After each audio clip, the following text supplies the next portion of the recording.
Hello everyone, this is Manas De and welcome to another video in my channel. दोस्तों, मेरे previous video में कुछ लोगों ने कमेंट किया था कि क्या सीपीडब्ल्यूडी प्राइवेटाइज होने वाली है। तो आज का ये वीडियो उसी मैटर पे डिस्कशन करने के लिए है कि क्या सीपीडब्ल्यूडी प्राइवेटाइज होने वाली है और अगर प्राइवेटाइज होने वाली है तो ये कब होगी और इससे एग्जिस्टिंग ग्रुप एम्प्लॉयज पे क्या असर पड़ेगा।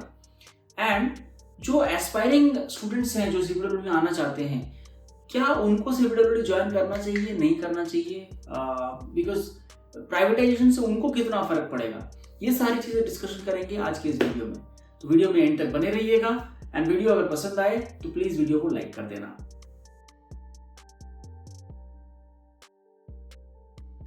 दोस्तों, जहां तक प्राइवेटाइजेशन की बात है तो हमें एक चीज समझना पड़ेगा कि इंडियन इकोनॉमी एक ट्रांजिशन पीरियड में है। India is changing every decade. 2010 में इंडिया को कोई नहीं पूछता था, बट आज काफी सारी कंपनीज इंडिया में अपने ऑपरेशंस को शिफ्ट कर रही हैं एंड आने वाले टाइम में ऐसे कई सारी मल्टीनेशनल कंपनीज इंडिया में अपने ऑपरेशंस को शिफ्ट करने वाले हैं। इसका रीजन प्लेन एंड सिंपल है कि इंडियन इकोनॉमी ग्रो कर रही है and in near by future जैसे जैसे इंडियन इकोनॉमी वर्ल्ड की थर्ड लार्जेस्ट इकोनॉमी बन जाएगी, more and more private companies are going to come and private participation in the Indian economy is going to increase and government का participation economic activities में reduce होने वाला है because economic activities को करने के लिए expenditure लगता है and इससे net revenue generation पे असर पड़ता है। So ये तो तय है कि आने वाले टाइम पे जैसे जैसे इंडियन इकोनॉमी कैपिटलिस्ट इकोनॉमी की ओर बढ़ेगी, प्राइवेट पार्टिसिपेशन बढ़ेगा, गवर्नमेंट पार्टिसिपेशन रिड्यूस होगा and CPWD like most other government organization privatization की ओर मूव करेगी। So yes, 10 to 15 years down the line, CPWD like most other government organizations privatization की ओर बढ़ेगी।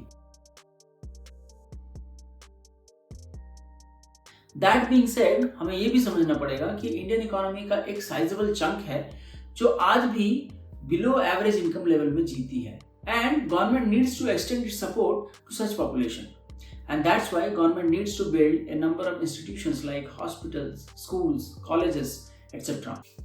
Further, हमें एक चीज और समझना पड़ेगा कि CPWD गवर्नमेंट की एक नॉन प्रॉफिट ऑर्गेनाइजेशन है। सो यहाँ पे प्रॉफिट एंड लॉस या फिर इकोनॉमिक वायबिलिटी का सवाल नहीं आता। जहाँ पे ऐसे प्रोजेक्ट्स हैं जो इकोनॉमिकली वायबल नहीं लगते शुरुआत में, वैसी जगहों पे प्राइवेट बॉडीज अपना कंस्ट्रक्शन नहीं करना चाहती बिकॉज अगर कोई भी प्राइवेट बॉडी एक प्रोजेक्ट को टेकअप करती है तो it has to see the economic viability, feasibility of the project and all those things, but this is not the case with CPWD। अगर कोई भी चैलेंजिंग प्रोजेक्ट है जो इकोनॉमिकली वायबल नहीं है या फिर फिजिबिलिटी उतनी अच्छी नहीं है या एक्सेसिबिलिटी अच्छी नहीं है, तो CPWD is given such kind of projects. Afghanistan में पार्लियामेंट बनाना है, कोई नहीं जाना चाहता, CPWD को भेज दो। नॉर्थ ईस्ट के किसी हिंटर एरिया में कोई एजुकेशनल इंस्टीट्यूट बनाना है, nobody wants to go there, send CPWD। Border fencing का काम करना है, बॉर्डर रोड्स में काम करने हैं, पोर्ट एरियाज में काम करना है, भुज में काम करना है, कहीं भी काम करना हो जहाँ पे इकोनॉमिक वायबिलिटी या फिर एक्सेसिबिलिटी इज ए डिफिकल्टी, वहाँ CPWD को भेजा जा सकता है and CPWD will take such kind of projects. Besides this, the quality of construction with CPWD is quite robust and the procedure of construction is quite fair and transparent. Reason behind this is कि since ये एक government organisation है, ये strictly adhere करता है काफी सारे government norms को, जैसे कि GFR नॉर्म्स हो गए, इंडियन कॉन्ट्रैक्ट एक्ट हो गया, नेशनल बिल्डिंग कोड हो गया या डिफरेंट IS कोड्स। शायद यही एक रीजन है कि CPWD के specifications, manuals, general conditions of contracts various departments and private bodies straight away take up कर लेती है। इन शॉर्ट, हम ये बोल सकते हैं कि CPWD ये इंश्योर करती है कि गवर्नमेंट को क्वालिटी कंस्ट्रक्शन मिलता है एट बेयर मिनिमम कॉस्ट। सो यहाँ पे गवर्नमेंट को फायदा है एंड जहाँ पे गवर्नमेंट को फायदा है वहाँ पे प्राइवेटाइजेशन होगा, but at a very later stage. एक पॉसिबिलिटी ये भी है कि CPWD को फुल्ली प्राइवेटाइज ना किया जाए, it may be converted to a PSU। Like recently हमने देखा कि इंडियन ऑर्डिनेंस फैक्ट्री के स्टेक्स को सेल किया गया and it became a PSU।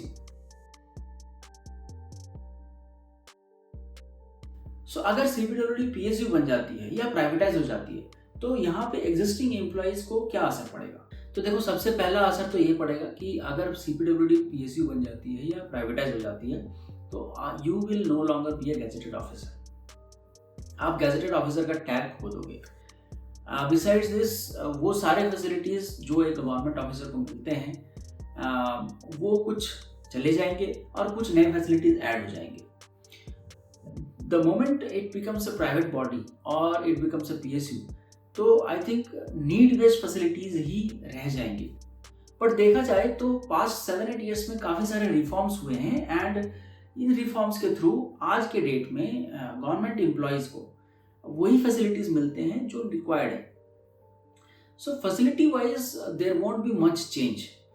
Yes, there may be change in the salary structure, but more or less, I think there won't be much change in terms of facilities for group employees. Yes, you will lose the tag of gazetted officer. But अगर आपको gazetted officer के tag का शौक है या फिर promotions का शौक है कि आपको गवर्नमेंट में काफ़ी हाई रैंक्स में जाना है, then I think CPWD may not be the best organization to join. इसके लिए फिर आपको सिविल सर्विसेज की तैयारी करनी चाहिए and then you should go for IAS, IPS, IRS and other such departments. CPWD उनके लिए अच्छा है जो कि सिविल इंजीनियरिंग बैकग्राउंड में ही कुछ काम करना चाहते हैं। They are passionate about construction and at the dawn of their careers they want to get bigger opportunities. So CPWD ऐसे लोगों को बेटर अपॉर्चुनिटी देती है सीखने के लिए, क्योंकि आप काफ़ी यंग एज में बड़े प्रोजेक्ट्स को टेकअप करते हो एंड इंडिया में जो सैलरी स्ट्रक्चर है, प्राइवेट में आपको उतनी सैलरी नहीं मिलती है जितनी कि सीपीडब्ल्यूडी में मिल जाएगी आपको। So at the dawn of your career to learn good quality skills and get handsome salaries, CPWD is a very good construction organisation. But अगर प्राइवेटाइज हो भी जाता है तो I think this is not going to change. So अगर आप CPWD ये जो सोच के ज्वाइन करते हो कि मुझे कंस्ट्रक्शन स्किल्स सीखने हैं, at the same time salary भी ठीक ठाक हो जाए, है ना, कि अपना गुजारा ठीक से कर लूँ, तो वेदर इट गेट्स प्राइवेटाइज्ड और इट डजंट गेट प्राइवेटाइज्ड, आपको फर्क नहीं पड़ना चाहिए, है ना। रादर अगर प्राइवेटाइज हो जाती है या पीएसयू बन जाती है तो I think number of projects will increase in CPWD. आपको और better and bigger projects take up करने का मौका मिलेगा। So don't worry about privatisation in CPWD. So to all those folks who are preparing for government examinations, don't worry much. CPWD privatise होती है या नहीं होती है, इससे आपको ज़्यादा फर्क नहीं पड़ना चाहिए। Keep preparing, give it an year और 2। अगर हो जाता है वेल एंड गुड, नहीं होता है move on in your life, go join a private organisation. आप प्राइवेट सेक्टर में 4-5 साल काम करो, come back to CPWD as a contractor, है ना, and then you will be having much more opportunities. I'll make a separate video about how to get enlisted as contractor in CPWD. Do let me know in the comment box if you want me to make such video. And video अगर अच्छी लगी हो अभी तक तो please give a thumbs up. Channel नया है तो consider subscribing my channel. And अगर आपके कुछ comments हो तो please write me in the comment box. See you in the next video. Till then, bye bye.